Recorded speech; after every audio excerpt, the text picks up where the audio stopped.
Greetings. Here we are, back in the kitchen, Maggie on the camera, me here, and we did a little post on Facebook about ideas, and we got great responses. I think the number one is sauces. We got to figure that one out. We'll do different things because, I mean, everybody, whatever I did, wherever I taught, wherever I cooked, people want to learn about sauces. That's a lot more involved. But we're going to start with some stuff. We are going to take a little bit longer with these videos and just try and give you more information. But today, we're going to do our curry shrimp. So we do it at a larger scale, but this will be done at a small scale. But we just have our little oil blend, and I have a little mixture of peppers and onions here. So I do the 3 peppers, red bell pepper, yellow bell pepper. We don't use green bell pepper, we use a poblano. It has a little bit of spice and red onion. So we're gonna have those cooking along a little bit. We're gonna add just a little salt to it. And just let them sweat. Now, one thing we're doing is we're making a curry, okay? So this is just a great brand. This is a red curry paste. This is a Thailand style curry. India and Thailand are known for curries, but they're 2 different style curries. Now, in Thailand, with these curries, you get a red paste, which is just a wonderful blend of the different spices. It's a nice paste, so we're just going to spoon some of that and then mix it in with the coconut milk. But in Thailand, you have red, yellow, and green. Red is the mildest of the curries. Thai food can be extremely hot. And if you're not familiar with it, you buy their green curry. It's the hottest. It's on the hottest level. Yellow's in the middle. This still has spice. But what we can do is it's controllable spice. So if I want a little bit of spice, I put a little bit more in. Also here at the restaurant, we do get people that want it really, really hot. Well, it's so then I can make it hotter. I add more paste, or I have this little Japanese 7-pepper chili mix, or I can put a little sriracha or a little chili paste. So there's ways to make it hotter. And our shrimp curry is the hottest dish we have on our menu, but it's still manageable. Okay, so here, while I've been talking for a minute, this is what we call sweating. We've got the peppers and onions sweating right here. And now I'm going to put in coconut milk.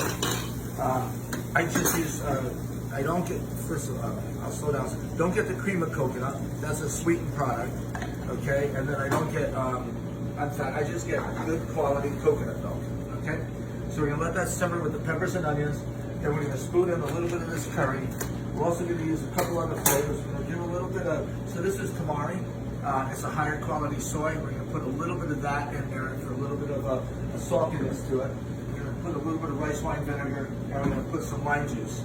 Really quick, we'll let that simmer for a minute. How to juice a lime. This is the best way.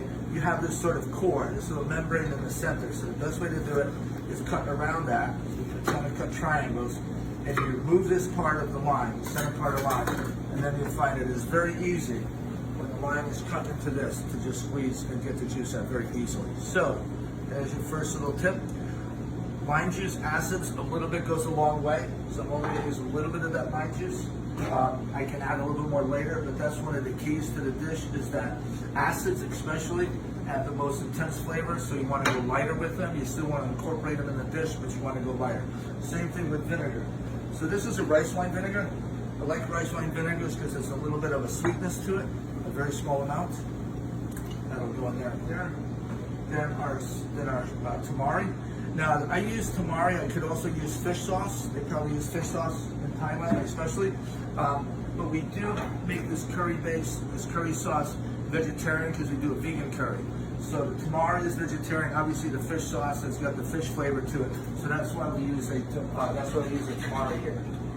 Just gonna mix this in for a minute. Then we're gonna spoon in curry paste. Again, a little bit goes a long way, but I'm still gonna put enough to really get that flavor into it. And we're gonna bring this up to a simmer, and that's all it takes to make the sauce. I'm gonna let this simmer for a minute. And so in the restaurant, we make a big batch of this. Okay, and then we have it in our steam table here cold. And when we get in water, we start cooking the shrimp. And we get the shrimp halfway. I'm going to show you how we do it.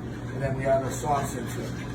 So what I'm doing with my whisk is just making sure I get the pieces of curry paste dissolved. Just do a quick taste here. And when you taste something, you want to take a minute to really taste it. Because the different flavors will come out at different times, different stages on your palate. And so usually one of the first things you'll taste is salt, but the heat tends to come out a little bit later. And so that's fine. That's actually a little bit on the mild side. But I'm going to let it just kind of simmer for a minute because it also will help bring out the flavor. So we're going to get to make the shrimp now. Shrimp very quick. I lived in Florida for many years, and my wife worked for a shrimp company. She was office manager, and we saw, sadly, the demise of the USA, American shrimp industry. 25 years ago, America was getting inundated with inexpensive farm-raised shrimp from Asia, and it just decimated the domestic market. Right now, I saw this fact the other day, which is sad, is that only 10% of all the shrimp eaten in the United States is domestic shrimp. We only use domestic shrimp. We use wild, USA, 100% chemical-free shrimp, and that's what we have here. The company is Wood. That's where we get it from. We get it through Ethan Wood, our fishmonger. I do believe the co-op does sell the shrimp as well, but it's key. 100% chemical-free, wild-caught USA shrimp. There's really not much better out there. I'm going to season with a little bit of salt. We use the kosher salt, and then a little bit of this toragashi. This is the Japanese 7 pepper spice. You can find that in most markets. It doesn't have to be an Asian market. I bet like the co-op and the spices would have that as well. And what I'm talking about is just a little seasoning on one side. You don't need to over season it.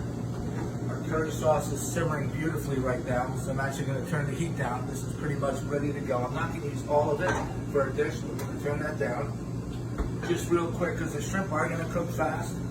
Here, I'm going to put in a little bit of veggie stock. The pan was slowly heating up a little bit because we're going to use some rice. So this is basmati rice. That's all we use. It's a high quality basmati rice. Again, in the restaurant, we cook it ahead of time. And then when we get an order, we just put a little veggie stock and just steam to reheat it. Now the rice, we make a ginger rice. So ginger is in here. If you don't make a ginger rice and you want to prefer to serve the curry on something else, then I recommend putting some ginger into the sauce. But we have our ginger in with the rice. When we make the rice, we use ginger, onion. We also add a little lime juice to it as well, and salt. So that's just going to heat up nice and slow. So here we're going to get the pan ready. Again, a little bit of oil goes a long way. We talked about the viscosity on it. And as you can see, the oil gets clear and it moves around very quickly. It is ready to go. Put the shrimp in. The other thing we talk about is put the shrimp in one at a time. You want to hear a little noise. You get the pan nice and hot, and then you dump 7 ice cold shrimp into it. You're going to cool the pan down right away. So just taking those few seconds to put the shrimp in one at a time is all that it needs. Now, shrimp cook very fast, maybe 3-4 minutes at the most. That's one of the challenges with people. Lots of times shrimp will overcook. We cook this to order. So if it's a restaurant, when the order comes in for curry shrimp, we'll get some rice ready. I'll get the sauce prepared, but we don't cook the shrimp until the ticket is fired. When the timer is fired, we'll have it plated in about 4 minutes, and you'll be enjoying beautiful fresh fish. We are going to add, when I turn the shrimp over, we're going to add a little bit of garlic and a little bit of sherry. So just, you want to get a nice skitter in 1 minute. I'm just going to toss the rice around. And very quickly, just with that little bit of veggie stock, you can see the steam coming off of it. And I don't want it to be watery. I do want the steam, the veggie stock to evaporate out, because if it's loaded with water, if you put it into there, you're going to dilute the sauce. It's all these little things, and that's what it really comes down to.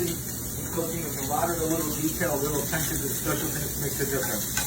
So you're turning the shrimp over, got a nice color to them, nice crust. So you're going to put in a little bit of garlic. Now we want it to glaze very quickly. If this is a sherry, I've been glazing it away from the heat. Evaporate out the alcohol, but also we want to glaze the pan a little bit to release the flavor of the garlic without burning it. Then we're going to take this here and I'm going to spoon some of our sauce, curry sauce, into it. And I think most of it. So that was one regular can of coconut milk that were used for this. I see a little bit of red curry paste underneath this, so just spoon a little bit more of that up. So this is just going to come to boil rather quickly. Usually what we'll do is just for a minute, I have pans and we'll put a little lid. So I'm going to put this right over the top. Literally now it's going to simmer for about a minute, minute and a half. The shrimp will be done. Again, as I said, shrimp cook very fast. Wonderful thing about this Gulf shrimp is they're also going to be nice and firm. They're going to actually have a little bit of resistance, a little texture, a little bite to them, which is what I really enjoy. Some of the farm shrimp are soft and mushy. That's not what I enjoy. So we're going to come back at the restaurant. We use this neat dish. This is what we use for putting the curry in. We're going to take the rice. See, the rice is now nice and steaming. Put the rice in there.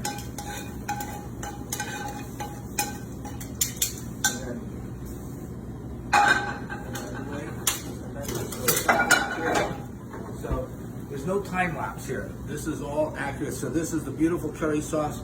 It's boiling away nicely. Just one more touch. This is the other side of the spoon, so no double dipping. So let's get some nice spice. So now, this is definitely hotter than it was before. Allow the heat to really bring out the curry flavor, curry paste. You take this, kind of put it over the top, kind of raise the shrimp out a little bit. And then finally a garnish. We use some edamame, some soybeans. Gives a little protein into the dish. Some fresh tomato. Put that around the top of the dish.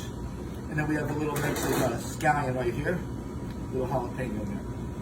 That is our finished shrimp curry done here at Ariana's restaurant. In Thailand, it's very popular. They're sprinkling chopped peanuts over it as well. We don't do that here. Again, a peanut allergy is a pretty serious one, and so we're very careful on using minimal amount of peanuts. And also in Thailand, the sauce would be, the vegetables and stuff would be cooked with a peanut oil. Again, we use a canola oil.